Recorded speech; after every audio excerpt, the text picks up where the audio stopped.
ए रुपाली, काय हो? अरे तू एकटीच काम करती, पुरीला फोन बिन केला का नाही? अहो फोन केलाय त्यांना दुपारीच 2 वाजता या म्हणलं होतं. बुलेट जावा देतोय बरं का, पुरी आलेली दिसतात. आता काय सगळं काम उरकले आले. रुपाली तू फक्त आता गंमतच बघ. त्याला दुपारी बोललो होतो ना तू, ते आता शिकाल्यात. आता वाजले 6. त्याला अशी आदल गडीतो ना, त्याला काय माठून राहील. दिदे उतर बाई. ए परिणो, काय हो बाप्पा? अरे तुमच्या आईने तुम्हाला दुपारी फोन केला, दुपारी बोललो होतं. आता वाजले 6:30. आता काय काम करणार तुम्ही? हो बाप्पा, इतकं ऊन लागत आहे मारण्याचं, आम्हाला काम करून करून मारित काय? अगं वैशू, आईचा आणि पप्पाचा आपल्याला मारायचाच विचार दिसतोय. ते पोरी हो, त्या कुरड्याचं काम संपलंय. आता दुसरं एक काम देतो तुम्हाला. चला हो. दिदी तुला म्हणलं होतं नको जायला वर, तुला मोच आली मी इथं, कर आता काम. अगं हा म्हण, थोडंफार कर काम. आता किती काम करावं लागेल, अंधार पडायला लागलाय. हा पप्पा करतो काम. अरे पोरी काम काय ते तर विचारा.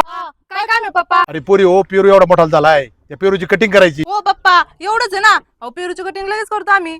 चल वैशू लवकर. अरे देवा, माझ्या पोरीने गोंधळ नाही घालावा म्हणजे बरं होईल. हा, व्यवस्थित करा काम. अय दिदे आज काहीच गोंधळ नाही झाला पाहिजे.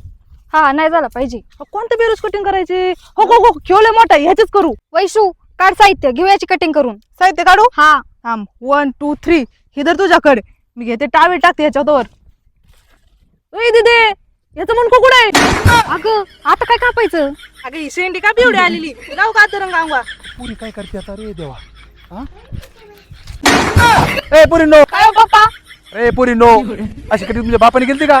अशी काय माणूस आहे का त्याची कटिंग करा? तुम्ही मुंडकं शोधताय नाही भाऊ तुमच्या पुढं. अरे पेरूची कटिंग कशासाठी करते तुम्हाला माहिती आहे का? ओ पप्पा कशासाठी करते? या इकडे या.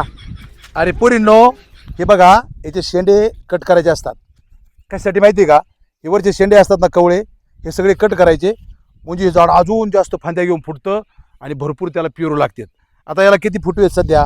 सध्या मला वाटतं एक 15-16 फुटवे आहेत. आता ही कटिंग केल्यानंतर 20-25 फुटवे होतात.